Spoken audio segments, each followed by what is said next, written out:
नमस्कार प्रशिक्षुओं, आपका मेरे चैनल पर स्वागत है। आज हम इस वीडियो में 4th सेमेस्टर में प्रवेश लेते हैं और 4th सेमेस्टर के पेपर टू के शैक्षिक प्रबंधन और प्रशासन, एजुकेशनल मैनेजमेंट एंड एडमिनिस्ट्रेशन के खंड ब पर जाते हैं।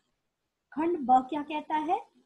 शैक्षिक प्रबंधन और प्रशासन के अंतर्गत प्रारंभिक शिक्षा के विकास में संलग्न विभिन्न अभिकरण इन द सेंस एजेंसीज और उनकी भूमिका। इसके अंदर 3 पार्ट है प्रशिक्षुओं।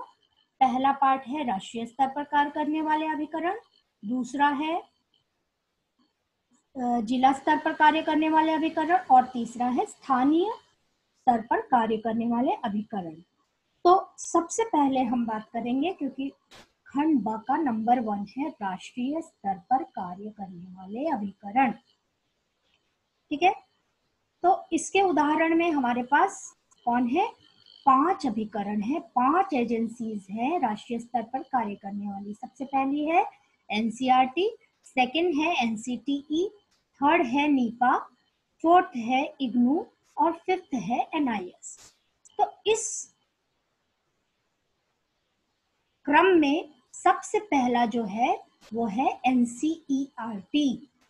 तो खंड ब का पहले का भी पहला टॉपिक, सब टॉपिक है एनसीईआरटी, जिसको आज हम इस वीडियो में डिस्कस करेंगे। प्रशिक्षुओं, एनसीईआरटी क्या होता है? एनसीईआरटी का फुल फॉर्म है national council of educational research and training, Hindi में राष्ट्रीय शैक्षिक अनुसंधान एवं प्रशिक्षण परिषद। सबसे पहले किसी भी अभिकरण की स्थापना कब हुई? तो स्थापना एनसीईआरटी की स्थापना हुई 1 सितंबर 1961 को। किसके द्वारा स्थापित किया गया? भारत सरकार द्वारा स्थापित किया। उद्देश्य, इसका उद्देश्य क्या था? शिक्षा में गुणवत्ता लाना। इसका मुख्य लक्ष्य शिक्षा में गुणवत्ता लाना।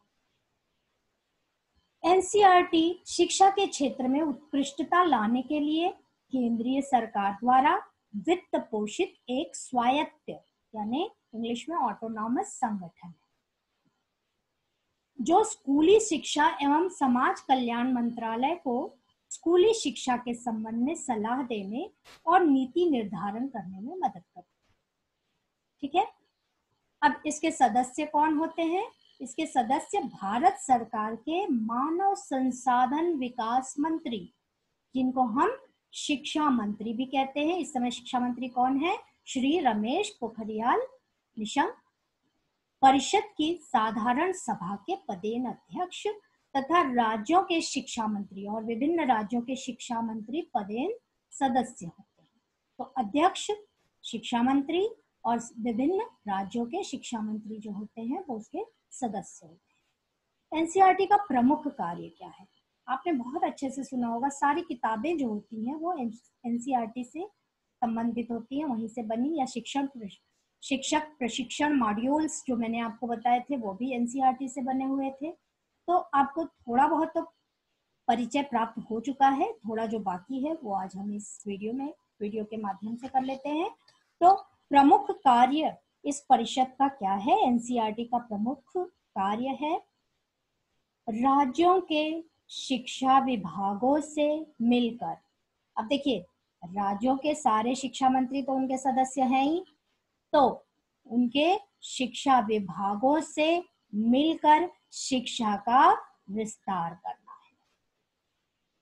और क्या कार्य है इनके? ये तो हुआ प्रमुख कार्य। अब उनसे मिलकर पाठ्यचर्या पे चर्चा करनी है, पाठ्यक्रम पर चर्चा करनी है, पाठ्य पुस्तकों पर, शिक्षण सामग्री पर, किट और उपकरण पर, शिक्षण विधियों पर, मूल्यांकन पद्धति पर और सीखने सिखाने के संसाधनों पर। तो जो उनके पदेन सदस्य हैं अर्थात विभिन्न राज्यों के जो शिक्षा मंत्री हैं, उनसे मिलकर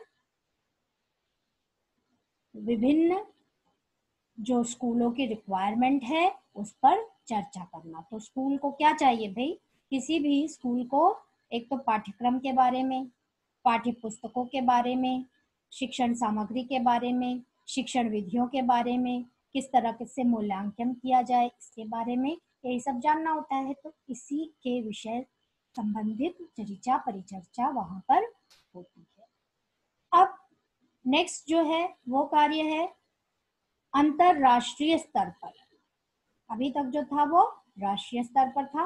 अंतरराष्ट्रीय स्तर पर संयुक्त राष्ट्र संघ की विभिन्न इकाइयों, संयुक्त राष्ट्र संघ की कौन सी विभिन्न इकाइयां हैं, दो ये आपके सामने है, यूनेस्को और यूनिसेफ। बाद में हम इसको पढ़ेंगे डिटेल में, तो अभी बहुत ज्यादा इस पर समय ना गवाते हुए हम आगे बढ़ते जाएं।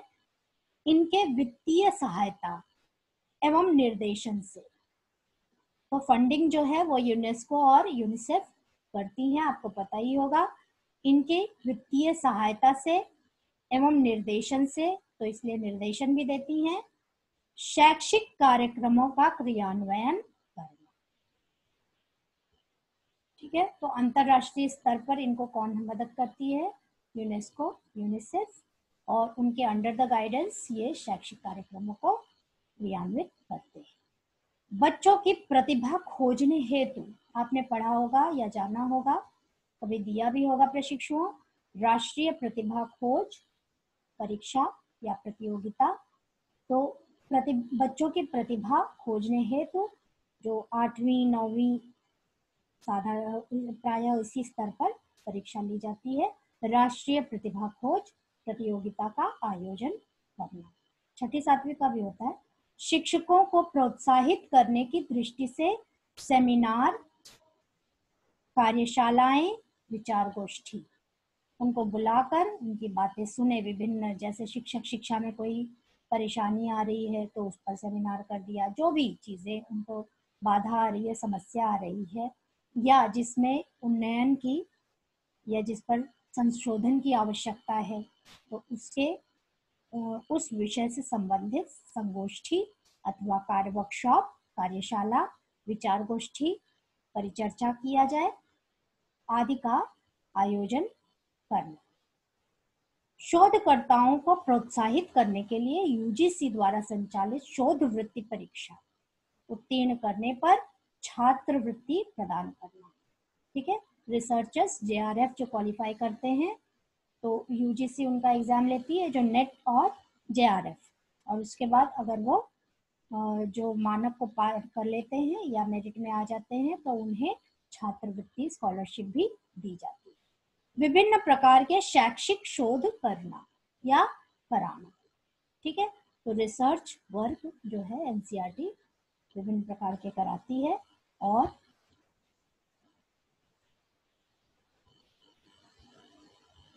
एनसीईआरटी के अधीन संस्थाएं, एनसीईआरटी के अधीन कौन कौन सी संस्थाएं कार्यरत हैं, तो एक तो है केवीएस केंद्रीय विद्यालय संगठन, एनवीएस नवोदय विद्यालय समिति, CBSE central board of secondary education, और सीटीएसए सेंट्रल तिब्बतन स्कूल एडमिनिस्ट्रेशन।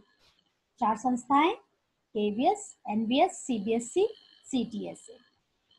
अब एनसीईआरटी की प्रमुख इकाइयां कौन कौन सी प्रमुख इकाइयां हैं, कौन कौन सी इसकी यूनिट्स है जिनके सहयोग से ये कार्य करती है।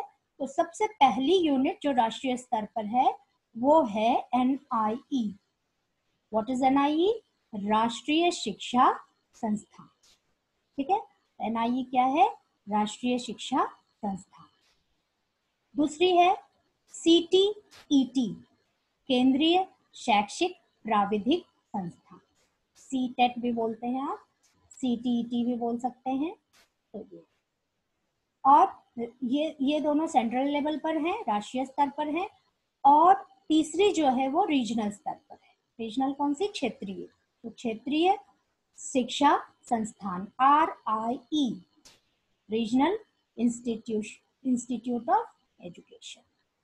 ये क्या है? National institute of education. ठीक है, अब एनआईई यानी राष्ट्रीय शिक्षा संस्थान के क्या कार्य है, किस तरह से ये एनसीईआरटी को सहयोग करती है? तो ये क्या करती है, एनआईई जो है वो विद्यालय त्यागी, जो छात्र विद्यालय में आने के बाद विद्यालय छोड़ देते हैं, जिन्हें कहते हैं शाला त्यागी या विद्यालय त्यागी या ड्रॉप आउट्स, उन बच्चों के लिए वैकल्पिक शिक्षा, अभी जो प्रौढ़ शिक्षा हमने यूनिट 2 में पेपर 2 में यानी सेकेंड सेमेस्टर के पेपर 2 में किया था, वैकल्पिक शिक्षा की उनके लिए व्यवस्था करना। तो NIS एक वैकल्पिक शिक्षा है, आप उसके बारे में जानते हैं। इस तरह से विद्यालय त्यागी या ड्रॉप आउट्स बच्चों के लिए वैकल्पिक शिक्षा की व्यवस्था करना, विभिन्न स्तर पर प्रतियोगी परीक्षाओं का आयोजन, और अलग अलग स्तर पर जैसे 6ठी से 7वीं, 8वीं से 9वीं या 10वीं तक, 11वीं से 12वीं के लिए विभिन्न स्तर पर प्रतियोगी परीक्षाओं का आयोजन करना। और प्रतियोगी यहाँ पर विभिन्न स्तर पर प्रतियोगी परीक्षाएं और भी अलग अलग होती हैं, जैसे कॉम्पिटिटिव एग्जाम्स के बारे में यहाँ बात कर रहे हैं। कॉम्पिटिटिव एग्जाम्स जैसे नेट हुआ, या नेट तो UGC करती है, CTET हुआ, या राज्य स्तर पर UP TET हुआ, तो इन सब प्रतियोगी परीक्षाओं का भी आयोजन ये करती है। अब SC यानी अनुसूचित जाति, अनुसूचित जनजाति, बालिका, विकलांग, अपवंचित वर्ग, इनके लिए शैक्षिक कार्य का आयोजन। तो जो भी डिप्राइव्ड क्लास है अथवा अपवंचित वर्ग है, उनके लिए शिक्षा की व्यवस्था। नेक्स्ट पर आते हैं CTET, CTET, केंद्रीय शैक्षिक प्राविधिक संस्थान, जो क्या करती है, शैक्षिक आवश्यकताओं को चिन्हित कर उन पर सॉफ्टवेयर का विकास करती है। ठीक है। नेक्स्ट है शैक्षिक स्तरों पर कार्यरत शैक्षिक अधिकारियों को प्रशिक्षित करना। तो CTET क्या करती है, शैक्षिक स्तरों पर कार्यरत शैक्षिक अधिकारियों को प्रशिक्षित करती है। अब आखिर में हम आते हैं RIE। RIE क्या है, रीजनल इंस्टीट्यूट ऑफ एजुकेशन, क्षेत्रीय शिक्षा संस्थान, जो सबसे पहले क्या कार्य करती है, सेवा शिक्षण प्रशिक्षण का आयोजन करती है, शिक्षक प्रशिक्षकों को के प्रशिक्षण कार्य तैयार करती है। अब इसके और सहयोगी संस्थाएं और भी इसके अंदर नंबर ऑफ, आपको पता होगा RIE, और नहीं पता होगा तो जान लीजिए, RIE के अंतर्गत 4 जो है इसके रीजन्स, 4 राज्य जो है इसका कार्य भार संभालते हैं, वो है अजमेर, भुवनेश्वर, भोपाल और मैसूर। ठीक है, सारी दिशाओं वाले, नॉर्थ, ईस्ट और वेस्ट, साउथ। और एक आ गया नॉर्थ ईस्ट का शिलोंग। तो इनके सहयोग से RIE कार्य करता है। RIE के और भी यूनिट्स हैं, वो क्या हैं, RIE Ajmer, RIE Bhubaneswar, RIE Bhopal, RIE Mysore और RIE शिलोंग। क्योंकि वहाँ की समस्याएं, उस रीजन की, उस क्षेत्र की समस्याएं वही बता पाएंगे, इसलिए उनके सहयोग से ये कार्य RIE कार्य करती है। इसी में आगे बढ़ते हैं। इसके इतर इन NCERT के अधीन NCERT की इन इकाइयों के इतर भी कई इकाइयां हैं जो उसे सहयोग करती है। तो इसके अलावा महिला शिक्षा विभाग, डिपार्टमेंट ऑफ वुमेन स्टडीज, जो महिला शिक्षा के क्षेत्र में कार्यरत है। इस दिशा में यह संस्था जो है NCERT के साथ नीतिगत बदलाव और सलाह का आदान प्रदान करती है। क्योंकि नाम से ही आपको पता चल रहा होगा, महिला शिक्षा विभाग, तो डिपार्टमेंट ऑफ वुमेन स्टडीज महिला के शिक्षा क्षेत्र में अधिक कार्य करती है और उसी से संबंधित कार्य को अंजाम देती है। और ये दोनों, केंद्र सरकार और राज्य सरकार दोनों मिलकर गत 2 दशक से ये कार्य जो है वो कर रहे हैं। नेक्स्ट है, इसके अलावा कई गैर सरकारी संस्थान भी NCERT के साथ मिलकर शिक्षा के क्षेत्र में कार्यरत है। यह गैर सरकारी संगठन कौन है, देश के सुदूर भागों में कार्यरत है और शिक्षा के क्षेत्र में कई काम कर चुके हैं और कर रहे हैं। और सबसे ज्यादा प्रसिद्धि कार्य क्षेत्र जो है एनसीईआरटी का प्रचलित कार्य क्षेत्र कौन सा है, वो है स्कूली बच्चों के लिए भारत में सभी विषयों में आदर्श पुस्तकों का निर्धारण करना। आपने हमेशा ये कहते हुए सभी को सुना होगा एनसीईआरटी की किताबें, तो ये बहुत ही प्रचलित कार्य क्षेत्र है उनका, सबसे ज्यादा इस पर वो फोकस करते हैं। एनसीईआरटी के जो निदेशक आज करंट डेट में कौन है, वर्तमान निदेशक, वो है ऋषिकेश सेनापति। और 2004 से कौन थे, प्रोफेसर कृष्ण कुमार। ठीक है, तो आई होप एनसीईआरटी के बारे में आपको पर्याप्त जानकारी आपके पेपर से संबंधित मिल गई है। अब नेक्स्ट वीडियो में हम एनसीटीई के बारे में जानकारी प्राप्त करेंगे। तब तक के लिए बहुत बहुत धन्यवाद। Thank you so much.